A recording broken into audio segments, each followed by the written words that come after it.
Hello and welcome to the Essex Boys Murder videos. These videos are based on key individuals and the murder victims' movements on the day of the 6th of December 1995. A quick mention to my Facebook page called The Real Essex Boys Murder Group. If you're interested, please feel free to join, as there's some great people on there with a lot of knowledge on this subject. So, this is part 4 of a set of videos looking at a robbery that took place in 1989, a link to Anthony Tucker, known underworld figures, and a look into the possibility to see if Mick, Jack and Darren Nichols knew what was going to happen to the Essex Boys that night, and who could have made that phone call at a telephone box close to the Halfway House pub in Brentwood to Pat Tates' mobile at 5:03 PM. It is not known if this call was made on the 5th, the day before the murders, or the 6th, the evening of the murders. If you haven't seen part 1, 2 and 3 yet, I do recommend watching them first, as I have covered how the 1989 robbery came about and have gone into a lot of detail about it. Then I covered how one of the masterminds, Hollywood's nightclub doorman, David Costner, recruited other doormen to take part in the heist with the help of Anthony Tucker. I went through how the robbery was planned with the help of the other mastermind, John Atkin, who was their inside man. I also covered the day of the robbery and the route the gang took, not forgetting key places that were used to pull it off. That information has never been put out anywhere before. I've been given exclusive access into this robbery and what happened after by a trusted source. Before I start, I'm going to tell you that there's been a lot of false information put out in the tabloids and on social media linking armed robber Billy Jasper and the Group 4 security robbery that took place in 1989 to Anthony Tucker. It has been said high echelon crime figure Patsy Bowties Clark was the mastermind behind the robbery, and Anthony Tucker had £300,000 of his money that he was supposedly laundering for him through his businesses, and when Patsy Clark asked for their money back, he apparently refused, saying he had spent it all and couldn't afford to pay it back, and this was a reason why a contract was taken out on him. This information is untrue and totally inaccurate. There's also been other false information put out on social media and in the tabloids involving this robbery and what happened afterwards. Through my trusted source, you will get an accurate account of what really happened. As I go through these sets of videos, especially the 1989 robbery, I will dispel those myths that have been put about and give you accurate information that's been given to me with a lot of research I've done myself. Trust me, viewers, when I tell you this, you will not see a more accurate account of how that 1989 security van robbery was planned, pulled off, and what happened afterwards anywhere else. Not on any other YouTube channel, social media site, or what's printed in the tabloids. So let's start with part 4. So I finished in part 3 where the robbery had been pulled off and the inside man, John Atkin, waited until the gang had got away from the Epping Forest area, then walked to a nearby farm to alert the police of what had just happened. John Atkin, who was the van driver, told the gang that when he left Group 4's depot in Witham, Essex, and drove to the TSB's base in Wapping, East London, said the Group 4's vans were insured to carry no more than £1.5 million of cash at a time, and that he would usually pick up this amount from the TSB's base in Wapping, East London, then drive back to the Group 4's depot in Witham, Essex. On this day, he watched the TSB's employees load the bags of cash onto the weighing drum to make sure the right amount was to be put on his van before being dispatched, and that cash would then be transported back to his Group 4 depot. On this load, John Atkin noticed it wasn't the usual £1.5 million of cash that was to be transported back to his Group 4 depot. It was in fact £495,000.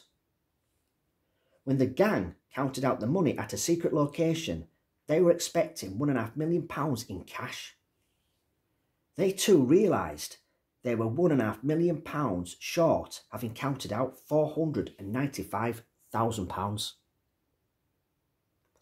In part 3 of these videos, I explained that one of the masterminds behind the robbery, David Carson, was arrested the night before the heist for driving around Chelmsford in a stolen vehicle.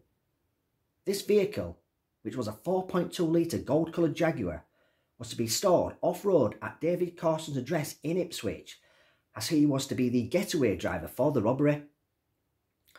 Just before David Carson was being released from Chelmsford Police Station the next morning, the custody sergeant said to him, "You'll never guess what. There's been an armed robbery on a Group 4 security van right where that car you've been driving about in was stolen from a week ago." David Costner was shocked because he didn't know where the 3 gang members had stolen the supposed getaway car from in the first place. He now knew they had stolen it close to where they planned to tie up the unsuspected guard and transfer the money from the security van to their getaway vehicle. He also couldn't believe the gang had gone ahead with the robbery. The cash from the robbery, which was £495,000, was held at a secret location by the 3 men who took part in the actual robbery. Roger Barkley and David Redwin, who worked as doormen in the Romford area, would receive £110,000 each for their part. Mr. T, who was a brother to one of these 2 doormen, was drafted in to take part in the robbery due to his firearms experience and connections to Canning Town, would also receive £110,000. As I've explained in previous videos, the reason I've decided to keep Mr. T's name anonymous is because he was interviewed by New Scotland Yard's Flying Squad detectives months after the robbery, but was released without charge. Unbeknown to them, Mr. T played a pivotal role in the robbery, which I covered in a previous video. One of the masterminds behind the robbery and the inside man, John Atkin, would also receive £110,000 for his part. The other mastermind behind the robbery, David Carson, would receive £50,000 as he planned the robbery but was in police custody at the time, so couldn't take part. This is exactly how the money from the robbery was to be shared out, but unfortunately this wasn't the case, to which I will explain in a later video. Trust me viewers when I tell you this is how the money was to be shared out between the members of the gang. I've got this information from a good, reliable source. You will not get this amount of accurate information from any other YouTube channel or social media site, and certainly not from any rubbish that has been given to the tabloids. This is the first time this information has been put out there, and you heard it here first. What I will do now is explain how armed robber Billy Jasper from Canning Town, East London, didn't get his 3 statements correct whilst in custody. He was arrested in January 1996 for an armed robbery offence. Whilst in custody at Forest Gate Police Station, London, he said and wrote down whilst in a police cell that it was high echelon crime figure Patsy Boltice Clark that was the mastermind behind the Group 4 security van robbery. This is, in fact, untrue. Patsy Clark was not the mastermind behind the Group 4 security van robbery in 1989. It was the inside man, John Atkin, and Hollywood's doorman, David Carson, that were the masterminds behind the robbery. Certain social media sites and the tabloids have got their information wrong and ran with Patsy Clark being the mastermind behind the Group 4 security van robbery, which is simply not true. I have had information passed on to me through a good, reliable source that this robbery had nothing to do with Patsy Clark. Do not believe what these social media sites and the tabloids put out, that Patsy Clark was the mastermind behind the Group 4 security van robbery in 1989, as it is not true. I will say it again, Patsy Clark was not the mastermind behind the Group 4 security van robbery in 1989. I will explain what Patsy Clark's role was in the murders later on in these sets of videos. Billy Jasper said in his 3 statements that Patsy Clark was owed £300,000 for his part in masterminding the robbery, and Anthony Tucker had it. This is also false information.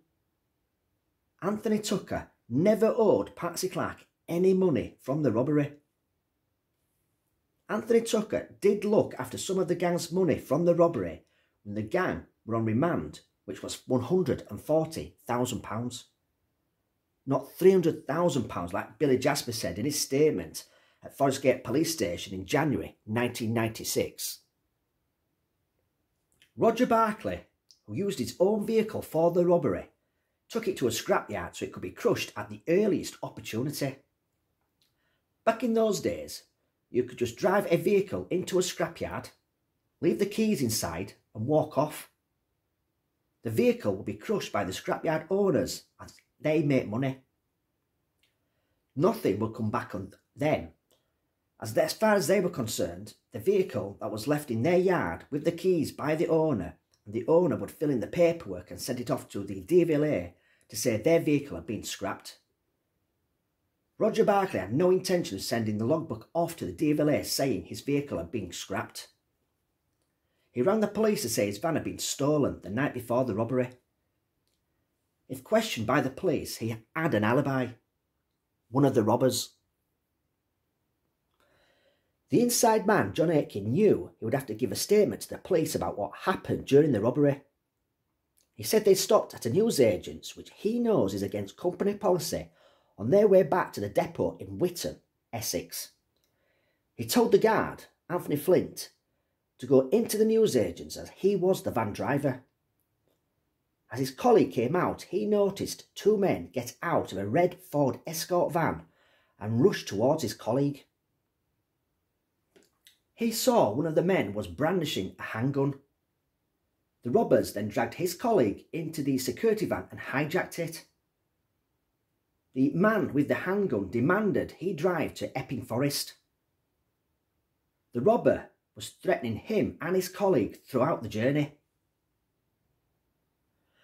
Eventually, he was told to pull up in a country forest car park.